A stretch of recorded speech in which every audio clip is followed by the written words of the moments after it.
জনপ্ৰিয় অভিনেতাজন আৰু আমাৰ মাজত নাই।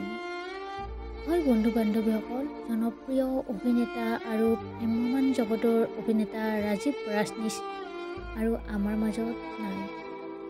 তেওঁৰ মৃত্যুৰ খবৰটো জানিলে আপোনালোকে হয়তো আচৰিত হ'ব। তেওঁ এটি পথ দুৰ্ঘটনাত থিতাতে নিহত হ'ল। হয় বন্ধু বান্ধৱীসকল, এই খবৰটো শুনি বহুতে বেয়া লাগিলে। আজিৰ ভিডিঅ'টো ইমানেই আছিলে। ভিডিঅ'টো চাই আপোনালোকৰ কেনেকুৱা লাগিছে কমেণ্ট বক্সত কমেণ্ট কৰি জনাব। আৰু যদিহে ভিডিঅ'টো ভাল লাগিছে তেতিয়াহ'লে চেনেলটো ছাবস্ক্ৰাইব কৰিব আৰু কাষত থকা বেল আইকনটো প্লিজ দবাই দিব।